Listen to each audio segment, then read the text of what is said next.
କଥାରେ ଅଛି ଅଶାନ୍ତ ମନ କେବେ ସମ୍ପଦ କରିପାରେ ନା। ଏଠି ଆମେ ଧନ ସମ୍ପଦ କଥା କହୁନେ।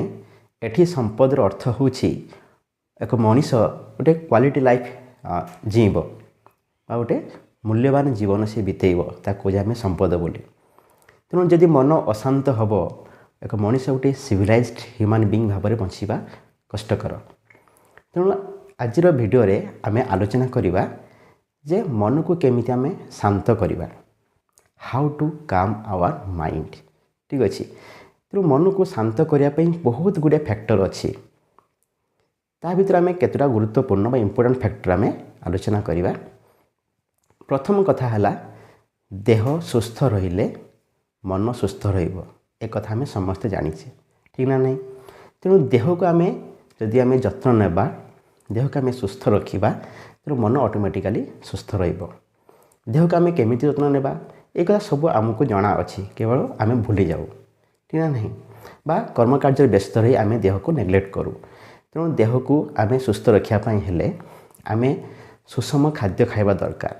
ଯେଉଁ ସବୁ ଭିଟାମିନ୍ ଯୁକ୍ତ ଖାଦ୍ୟ ଆମେ ଖାଇବା ଏବଂ ପ୍ରପର୍ ଏକ୍ସରସାଇଜ୍ ଆମେ କରିବା ଦରକାର, ଫିଜିକାଲ୍ ଏକ୍ସରସାଇଜ୍ କରିବା ଦରକାର, ଯାହାଫଳରେ ଖାଦ୍ୟ ଡାଇଜେସନ୍ ହେଇକି ଠିକ୍ ଭାବରେ ୟୁଟିଲାଇଜେସନ୍ ହେବ। ଆଉ କ'ଣ ନା, ଆଡିକ୍ୟୁଏଟ୍ ସ୍ଲିପିଂ ଆମର ଅଛି। ଜଣେ ମଣିଷ ଦିନକୁ 8 ଘଣ୍ଟା ଶୋଇବା ଦରକାର। ରାତିରେ 8 ଘଣ୍ଟା ହେଉଛି ପ୍ରପର୍ ଟାଇମ୍ ସେଇଟା ଶୋଇବାର, ହେଲା। ତେଣୁ ଏସବୁ ଜିନିଷ ହେଲେ, ଠିକ୍ ସମୟରେ ଖାଇଲେ, ଠିକ୍ ସମୟରେ ଶୋଇଲେ, ପର୍ଯ୍ୟାପ୍ତ ପରିମାଣରେ ଆମେ ଶୋଇଲେ ଆମ ଦେହ ସୁସ୍ଥ ରହିବ। ଦେହ ସୁସ୍ଥ ରହିଲେ ମନ ବି ସୁସ୍ଥ ରହିବ। କାହିଁକିନା ଦେହ ଆଉ ମନ ଏମାନେ ହେଉଛନ୍ତି ପରିପୂରକ। ଯଦି ମନ ବି ଅସୁସ୍ଥ ହେଇଯିବ, ଦେହ ସୁସ୍ଥ ହେଇଯିବ। ଯଦି ମନ ବି ସୁସ୍ଥ ରହିଲା, ଦେହ ବି ସୁସ୍ଥ ହେବ। ତାମାନେ ଜଣେ ଜଣଙ୍କ ବିନା ଅଧୁରା ଯେଟା କୁହାଯାଏ। ତେଣୁ ସେମାନେ ପରସ୍ପର ନିର୍ଭରଶୀଳ। ଠିକ୍ ଅଛି। ଏଇଗଲା ଦେହ ସୁସ୍ଥ ରଖିବା କଥା। ତାପରେ ଦେଖିବା ଆମେ ମନକୁ କେମିତି ଆମେ ସୁସ୍ଥ ରଖିବା। ମନକୁ ସୁସ୍ଥ ରଖିବା ପାଇଁ ବର୍ତ୍ତମାନ ସମୟର ଯେଉଁ ମେନ୍ ଫ୍ୟାକ୍ଟର ହେଉଛି ମୋବାଇଲ ଫୋନ୍ ବା ଆମେ ଡିଜିଟାଲ ଇକ୍ୱିପମେଣ୍ଟ ଆମେ ୟୁଜ୍ କରୁଛେ, ଡିଜିଟାଲ ଡିଭାଇସ୍ ୟୁଜ୍ କରୁଛେ, ତା'ର ୟୁଜ୍ଟାକୁ ଆମେ ଯଥେଷ୍ଟ ପରିମାଣରେ କମାଇବା। ମାନେ ଯେତିକି ଦରକାର ସେତିକି ଆମେ ବ୍ୟବହାର କରିବା। ମୋବାଇଲ ଫୋନ୍ ଆମେ ମ୍ୟାକ୍ସିମମ୍ ଟାଇମ୍ ୟୁଜ୍ କରୁଛେ, ଏକ୍ସେସ୍ ୟୁଜ୍ କରୁଛେ। ଯଦି ଆମେ ମୋବାଇଲ ଫୋନ୍ର ତା'ର ଯେଉଁ ରେଡ଼ିଏସନ୍ ଅଛି ବା ତା'ର ଲାଇଟ୍ ଯେଉଁ ଆମ ଆଖିରେ ପଡ଼ୁଛି, ଯାହାଫଳରେ ଆମ କ'ଣ ହୁଏ, ଆମ ମାଇଣ୍ଡର ଯେଉଁ ଥିଙ୍କିଂ ପାୱାର ଡିଷ୍ଟର୍ବ ହୁଏ ବା ଆମେ ଗୋଟେ ଡିସିସନ୍ ଠିକ୍ ଭାବରେ ନେଇପାରୁନା। ବହୁତ ଗୋଟେ ତା'ର ଆମେ ଜାଣୁଛେ ସମସ୍ତେ ଯେ ମୋବାଇଲର ବହୁତ ଡିମେରିଟ୍ ଅଛି। ତ ଆମେ ଖାଲି ଶୁଣିଲେ କି ବୁଝିଲେ ହେବନି, ତାକୁ ଆମେ କାମରେ ପ୍ରୟୋଗ କରିବା ଦରକାର। ତେଣୁ ଆମେ ମୋବାଇଲ ଫୋନ୍କୁ ଯଥେଷ୍ଟ ପରିମାଣରେ ୟୁଜ୍ କରିବା, କମେଇବା। ଯାହାଫଳରେ କ'ଣ ହେବ ନା, ଆମ ମନ ଆମର କ'ଣ ହେବ ନା, କନସେନ୍ଟ୍ରେସନ୍ ହେଇକି ରହିବ ବା ମନର ଗୋଟେ ଏକାଗ୍ର ଚିତ୍ର ବଢ଼ିବ। ଠିକ୍ ଅଛି। ତେଣୁ ମୋବାଇଲ ଫୋନ୍ ଗୋଟେ ବଡ଼ ଫ୍ୟାକ୍ଟର। ଯଦି ତାକୁ ଆମେ ୟୁଜ୍ କମେଇବା, ମନ ବି ଆମର ଧୀରେ ଧୀରେ ଶାନ୍ତ ହେବ। ତାପରେ ମନ ଅଶାନ୍ତ ହେବାର ଆଉ ଗୋଟେ କାରଣ ହେଉଛି ଯେ ମୋବାଇଲରେ ଯେଉଁ ଇନଫର୍ମେସନ୍ ଆସୁଛି, ସୋସିଆଲ ମିଡ଼ିଆରେ ଯେଉଁ ଇନଫର୍ମେସନ୍ ଆସୁଛି, ୟୁଟ୍ୟୁବରେ ହେଉ, ଫେସବୁକ୍ରେ ହେଉ, ସେଥିରେ ଯେଉଁ ଇନଫର୍ମେସନ୍ ଆସୁଛି, ସେ ଇନଫର୍ମେସନ୍ କେତେ ଦୂର ଠିକ୍, ତା'ର କ'ଣ ଆମେ ଏକ୍ଜାମିନ୍ କରୁଛେ ନା। ବହୁତ ବି ଭୁଲ ଇନଫର୍ମେସନ୍ ଅଛି, ଯାହାଫଳରେ ଆମେ ତାକୁ ସେ ଇନଫର୍ମେସନ୍ ଆମେ କନଜ୍ୟୁମ୍ କରୁଛେ, ସେଟା ମାଇଣ୍ଡକୁ ନେଉଛେ, ସେ ମାଇଣ୍ଡ ଭିତରେ ପ୍ରୋସେସ୍ କରୁଛି, କ'ଣ ନା କ'ଣ ଆମେ ଥିଙ୍କିଂ ଚାଲୁଛି। ସେ ଭୁଲ ଇନଫର୍ମେସନ୍ ବି ହେଇଥାଉ, କିନ୍ତୁ ତା ବିଷୟରେ ବହୁତ କଥା ଭାବି ଯାଉଛେ। ତେଣୁ ଇନଫର୍ମେସନ୍ ଯଦି ଆମେ ବେଶୀ ନେବା, ଏକ୍ସେସ୍ ନେବା, ସେ ବି ଆମ ମାଇଣ୍ଡରେ ଡିଷ୍ଟର୍ବ କରାଇବ। ଏ ଗୋଟେ ହେଲା ମନକୁ ଆମେ କେମିତି ସୁସ୍ଥ ରଖିବା, ଯେ ଇନଫର୍ମେସନ୍ ଆମେ ଅଧିକା ନେବା ନାହିଁ, ଆମେ ଯେତିକି ଦରକାର ସେତିକି ନେବା, ହେଲା। ଆଉ ଗୋଟେ ହେଉଛି କ'ଣ ଆମର, ଯେ ଲୋଭ, ଯେଉଁଟା କହୁଛେ ଆମେ ଗ୍ରିଡି। ଯଦି ଆମେ ଆମର ନେସେସିଟି ବା ଆମର ରିକ୍ୱାରମେଣ୍ଟ ଅନୁସାରେ ଯଦି ଆମେ ଅଧିକା ଏକ୍ସପେକ୍ଟେସନ୍ କରିବା, ଲୋଭ କରିବା, ତେଣୁ ଲୋଭ କଲେ କ'ଣ ହେବ, ଆମ ମନରେ ଅଶାନ୍ତ ସୃଷ୍ଟି ହେବ ଯେ ଏଇ ଜିନିଷ ଆଚିଭ୍ ହେଇପାରିଲା ନାହିଁ, ହେଲା। ତେଣୁ ଏଇଭଳି କ'ଣ ହେବ, ତା ପାଇଁ ୱିଟ୍ ଲାଗିବ। ତେଣୁ ଏକ୍ସପେକ୍ଟେସନ୍ ମାନେ ଲୋଭଟାକୁ ଏକ୍ସପେକ୍ଟେସନ୍ ରଖିବା ଠିକ୍, ଆମେ କୌଣସି କାମକୁ ଆମେ ହାଇ ଆମ୍ବିସନ୍ ରଖିବା ଠିକ୍, ବଟ୍ ଲୋଭ ସେଇଟା ହେଉଛି ଠିକ୍ ନୁହଁ। ହାଇ ଆମ୍ବିସନ୍ ରଖିବା ଠିକ୍, କିନ୍ତୁ ଲୋଭ କରିବା ଠିକ୍ ନୁହଁ। ଠିକ୍ ଅଛି। ତେଣୁ ଇଏ ଗୋଟେ ଫ୍ୟାକ୍ଟର ହେଉଛି ଲୋଭ। ଯଦି ଆମେ ଅଧିକା ମାତ୍ରାରେ ଗ୍ରିଡି ହେଇଯିବା, ଇଏ ବି ମନ ଆମର ଡିଷ୍ଟର୍ବ ହେବ। ଆଉ ଗୋଟେ କଥା ହେଲା ଯେ କମ୍ପାରିଜନ୍। ଯଦି ଆମେ ନିଜକୁ ଅନ୍ୟ ସହିତ ସବୁବେଳେ କମ୍ପାରିଜନ୍ କରିବା, ତୁଳନା କରିବା, ଯେ ସିଏ ଅମୁକେ, ସିଏ ତା'ର ଏତେ ଧନ ସମ୍ପତ୍ତି ଅଛି, ହେଲା, ସିଏ ଆଚିଭ୍ କଲା, ନା। ସବୁବେଳେ ନିଜ ଉପରେ ଫୋକସ୍ କରିବା ଦରକାର ଯେ ମୋ ପାଖରେ କ'ଣ କ୍ୱାଲିଟି ଅଛି, ମୁଁ କ'ଣ କରିପାରିବି, ठीक अच्छे। तेणु निजक अन्य सहित केवे भी तुलना करवा ना, निजर ग्रोथ ए डेवलपमेंट उपर फोकस करवा दरकार। जी मिलला से आम खुशी रहा दरकार। जे ताकू मिलगला मत मिललानी ना, ये सब जिन भूल आ फल भी मन आमर कौन हम अशांत हम। आ गए फैक्टर हूँ जे आम कम कथा कहवा दरकार। आम देखीचे आम सोसाइटी बहुत लोग अच्छा जी दरकार ताठू अधिका से कथबार्ता करती, आम भी कथबार्ता भी करूँ, ठीक ना नहीं।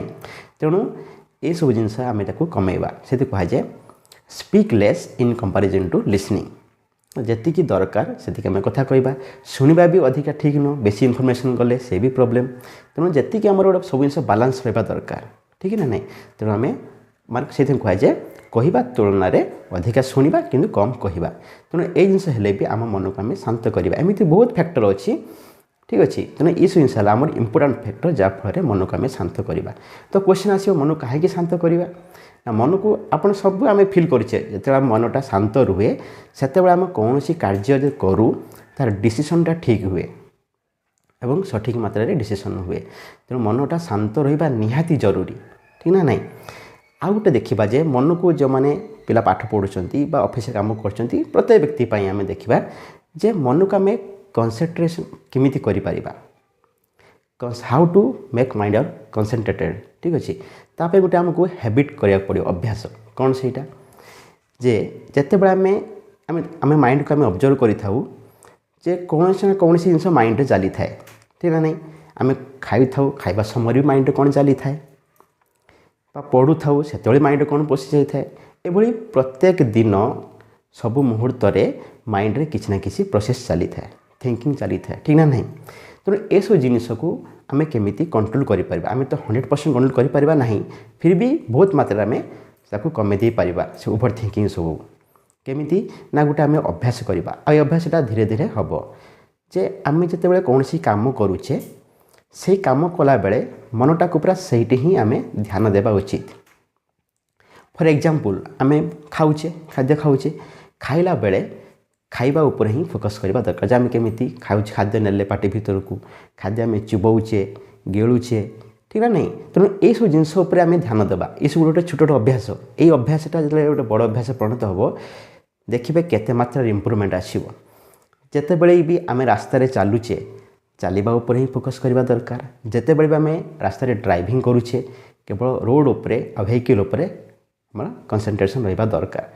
प्रत्येक कम जिते बड़े कि आम एक्टिविटी जे एक्टिविटी आम दिन सारा डे टू डे लाइफ रे करुचे प्रत्येक काम को ध्यान सहित करवा उचित। से कथार कहुए ध्यान करने ठारू ध्यान देवा ही भल। ताने कौन ध्यान देकी काम कर सेटा कहते रियल मेडिटेशन। तो आम मेडिटेशन करुचे आम आखि बुझी बसी जाऊे से आखि बुझी सीना बसीगला आम कि माइंड भीतर चलला सब जिनस सेटा कहनी रियल मेडिटेशन। रियल मेडिटेशन बा प्रकृत ध्यान हूँ जे प्रत्येक कार्य को आम ध्यान देकी करवा। धीरे देखिए ये अभ्यास कले आपण माइंड पूरा ध्यान कंसंट्रेटेड हो, ठीक अच्छे। तेणु ये वीडियो रे आम आलोचना कले जे मन को केमिति आम शांत करवा। तेणु सब आम जानूचे सब शुणुचे सबुठार इम्पोर्टाट कथा ताको आम लाइफ रे यूटिलाइज करवा दरकार। आ गोटे कथा है जे प्रॉब्लम आउ तार सॉल्यूशन।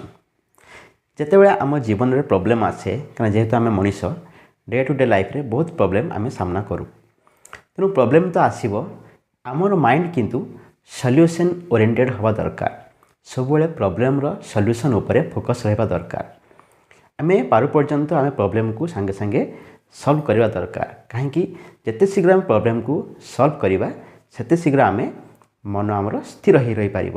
यदि प्रॉब्लम जगार प्रॉब्लम पड़ रही आम जिते पर्यंत से प्रॉब्लम सॉल्यूशन न होते पर्यंत आम माइंड अस्थिर होकर रही स्थिर हेब ना कहीं सब माइंड से प्रॉब्लम पाख ही जीव। तेणु जिते शीघ्र आम प्रॉब्लम को सॉल्यूशन करवा कहीं लाइफ रे एमती किसी जे प्रॉब्लम नहीं ये तार सॉल्यूशन नहीं कहीं मनीष हूँ ये पृथ्वी पृष्ठर श्रेष्ठ प्राणी। तेणु ता पाखरे यथेष्ट कैपेसिटी अच्छी प्रॉब्लम को सॉल्यूशन करिवार। तेणु किसी प्रॉब्लम अच्छी से संगे संगे सॉल्यूशन हुए फॉर टाइम बिंग सॉल्यूशन हेबो। तो से आमको धैर्यर सहित विथ पेशेंस वेट करिया को पड़िबो। से समय आसिले से प्रॉब्लम सॉल्यूशन हेबो।